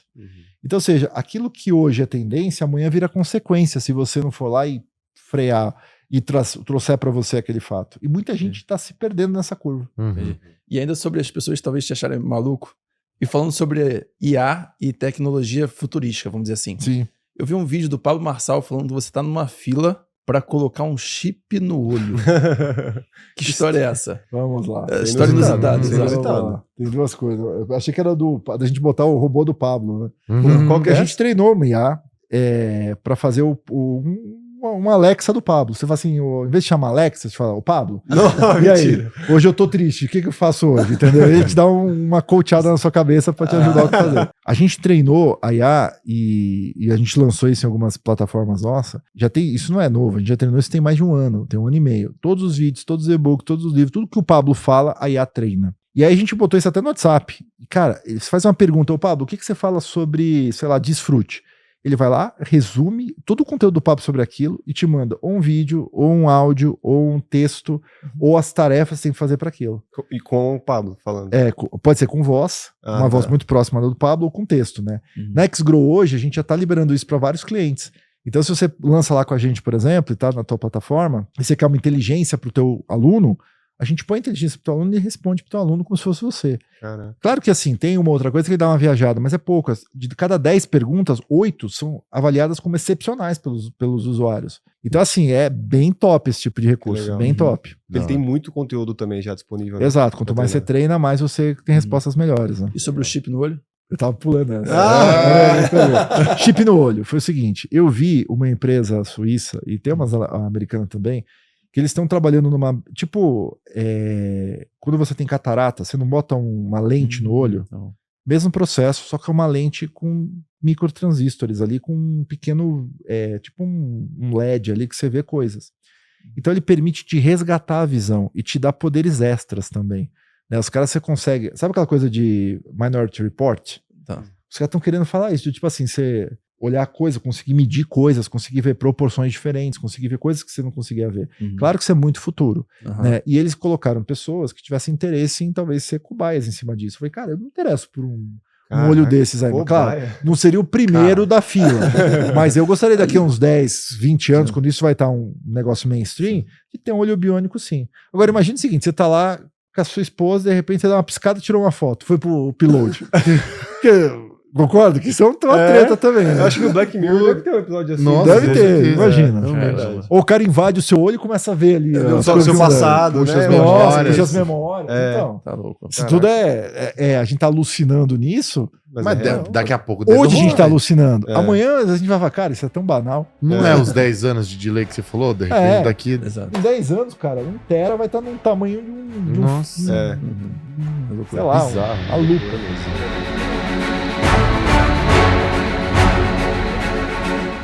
Christian, já estamos chegando a Tatooine, quase lá. Só que antes da gente chegar, a gente sabe que a gente gosta de jogar alguns jogos, né? E esse é bem tranquilo, vai ser um verdadeiro ou falso sobre Star Wars. Vamos testar sua dinâmica aqui, seu conhecimento de Star Wars. Nossa, nós vai zerar aqui. E a gente vai perder, o Christian provavelmente vai ganhar. Não, já é. Mas Sabe que eu sou, com nome, essas coisas de filme, de livro, eu sou péssimo. Então Até Star todo mundo Wars, vai perder. esse vai ser só Star Wars. Até Star Wars, cara. Às vezes, eu tô revendo ele porque a minha namorada nunca tinha visto Star Wars. Eu falei, cara, você não pode ser minha namorada se você não vê Star Wars. Então a gente tá começando a ver toda a saga de novo. Então eu tô começando a resgatar até os nomes das coisas. Porque às vezes eu erro. Então bora lá. Verdadeiro e falso. Yoda tem quase 900 anos na trilogia original. Aí eu vou. 4, 3 Verdadeiro. Vou de falso, eu vou de falso. Verdadeiro. Opa! Verdadeiro? Quando Yoda morre em Retorno de Jedi, Olha o spoiler. ele tem cerca de 900 anos de idade. Olha! Exatamente. Boa. Bora lá, segunda. O verdadeiro nome de Darth Vader é Darth Skywalker. Bora. Todos acertaram.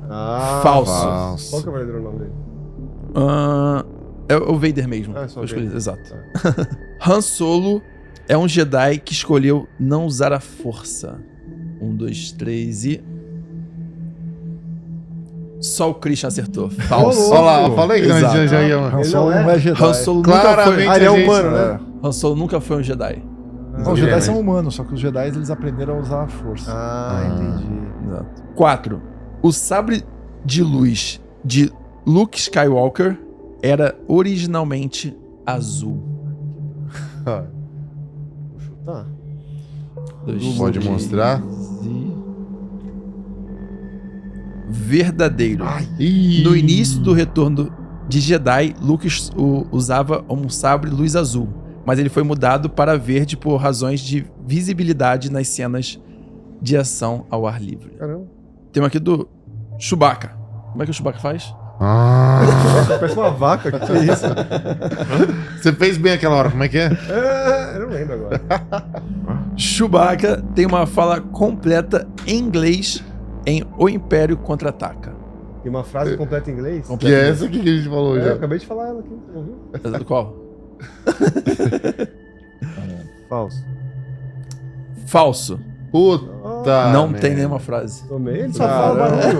Como que ele vai ter uma frase em inglês? 6. O barulho do sabre de luz foi criado usando o som de uma TV desligada. É inusitado, hein? Acho que foi do tubo, né? Acho que foi o negócio do tubo. Opa, lá que tá eles entregando criaram. ali o Christian. Exato. O verdadeiro então. Era do tubo, né? Foi todo mundo. Vou ter que... O Christian falou. Eu ia no falso, né? O Christian falou, eu fui no verdadeiro. Exato. Foi no tubo ali. É verdade. Eles usaram o barulho das TVs de tubo, né? Pra fazer isso. Quando eu ligava a TV de tubo, fazia... Ah, Sério? tá. E é que eles usaram isso. 7. A força só pode ser usada por Jedi treinados. Acho que sim. Verdadeiro ou falso? E os não treinados? Só o Christian acertou. Cara, Ô, mano, louco. claramente É a gente falso. tá, mano. Não precisa ser um Jedi treinado. Os Stormtroopers são clones de Darth Vader. Nossa. Falso. Falso. Todo mundo acertou. 9, a penúltima. O planeta Tatooine foi filmado na Tunísia. Na Tunísia? Na Tunísia. Putz. Aí quebrou. Aí me quebrou. Não, claramente foi em Tatooine, né? Eu vou em falso. Eu acho verdadeiro. Verdadeiro. Olha. Verdadeiro. Verdadeiro. Foi filmado na Tunísia. E a última pra fechar. R2-D2 e C3PO são irmãos. Não. Falso. Todo mundo Falso. acertou. Aê, Exato. boa, boa, boa. Christian Acho que- ganhou, acho que o Christian obviamente. ganhou, Acho que ele né? ganhou, Fez exato. 5 Além das pontos. respostas que deram pra vocês também. É, né? Ele entregou Exato. do Fez 5 acertos, se não me Entregou engano. do tubo. Puta merda. Esse foi o filme que eu mais vi na vida, viu? É Só mesmo? aconteceu. É mesmo? Eu Bom, precisava ver mais. Porque tem uma ordem, né? Falam que você não vê do primeiro. Na ordem cronológica mesmo. Eu né? gosto de ver pela ordem do lançamento. Do que foi lançamento. lançado. A pessoa que tá vendo pela primeira vez entende um pouco melhor. uhum. Então... Mas tem gente que fala assim, não, começa do 1, 2, 3, pra ver toda a história. Tá. Só que aí, quando você entra no primeiro que foi feito, e você já veio de um que, por exemplo, tava com efeitos especiais melhores, acho que quebra um pouco a magia. entendi. Eu acho, né? Aham. Mas tem gente que vai contestar isso.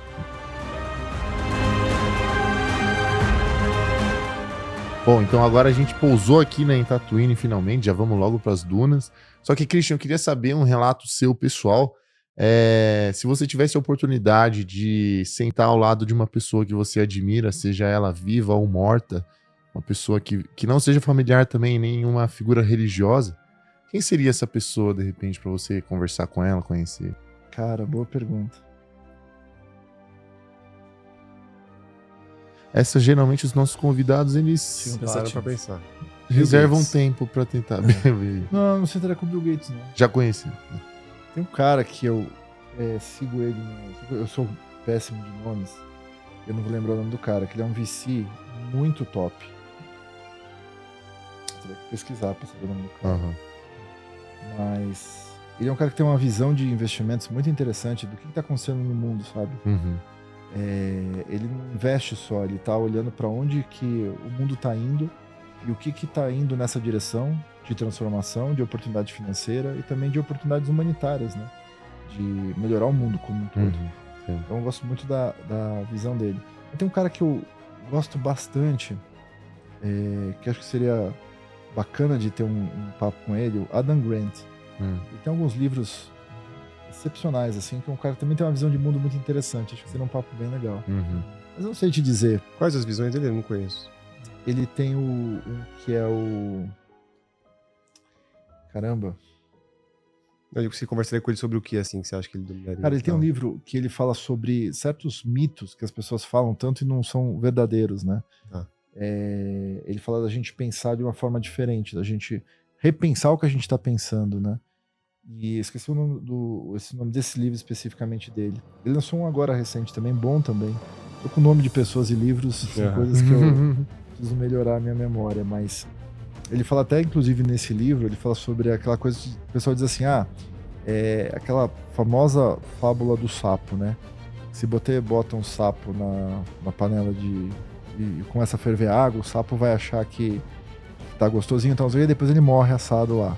Dizem, associam muito com a zona de conforto.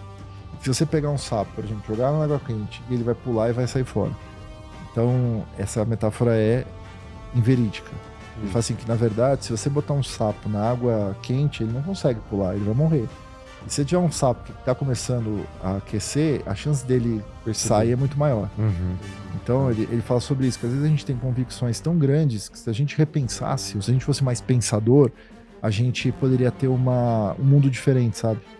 E não aceitar tudo de uma vez. Então, acho que esse é um cara que agregou muito pro mundo com seus conteúdos. Legal.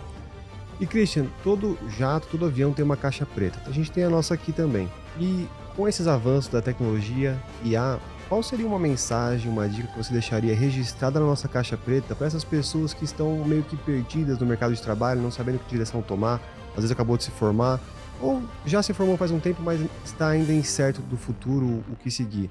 Qual que é uma dica, uma sugestão que você deixaria registrado para os próximos 20 anos aí na nossa caixa preta? Eu acho assim, a IA vai se tornar um negócio commodity. IA não é diferencial. IA não é alguma coisa ultra especial. Nós, como humanos, sempre vamos ser mais especiais que a IA se a gente pensar. Então, assim, acho que a gente tem que elaborar sempre a capacidade de pensar. Por mais que a IA possa pensar pela gente, a gente tem que pensar, então, coisas...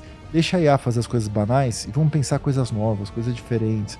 Vamos pensar em como que a gente pode agregar mais na vida das pessoas, como que a gente pode ser mais cristãos, como que a gente pode apoiar mais o próximo. Vamos pensar coisas que melhorem o mundo, sabe? Eu acho que é inevitável que a IA vai tomar empregos, que a IA vai tirar dinheiro de muita gente e vai fazer muita gente ganhar dinheiro também. Mas a gente não pode deixar a IA dominar o mundo. A partir do momento que lá na frente olharem nessa cápsula do tempo aqui e falarem assim, pô, hoje a IA domina o mundo, é o dia que o mundo se perdeu. Que os seres humanos talvez não sejam mais tão humanos. Então... E para as pessoas que estão se formando, qual que você diria que é a rota que eles têm que tracejar assim? Apesar da IA não ser tudo, eles têm que estar ligados na IA. A IA tem que ser um parceiro de trabalho deles. Agora, quando você entra numa faculdade, você tem a expectativa de que aquela faculdade vai te ajudar a criar a sua carreira. E faculdade nenhuma cria carreira, você cria carreira. Então saiu da faculdade, vai pesquisar, vai procurar eventos, vai procurar onde na tua carreira estão falando de futuro daquilo. Porque hoje as coisas, por exemplo, se você é um dentista e você saiu da faculdade, cara, quantos dentistas tem na tua esquina? Vários, né? Aí você fala assim, tá, mas peraí, o que estão falando de dentista do futuro amanhã? Onde estão as tendências para esse mercado dentista? O que ninguém está usando ainda que eu possa usar?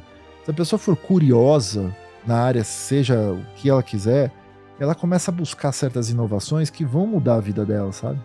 Então, seja curioso. Acho que isso é o mais importante. Legal. Christian Barbosa e a todos que nos assistiram, esperamos que tenham gostado de ter voado com a gente hoje. Christian, foi um prazer ter você aqui hoje. Aos passageiros inusitados, esperamos que tenham gostado de sobrevoar sobre a vida do Christian. Não esquece de se inscrever aqui no nosso canal, ativar o sininho de notificações para ser avisado quando a gente tem um voo. E até a próxima trip inusitada. Valeu, Christian! Boa, que da hora, Christian. Muito bom. Se você gostou desse vídeo e quer assistir mais uma viagem, clica aqui ou aqui e assista mais uma trip inusitada.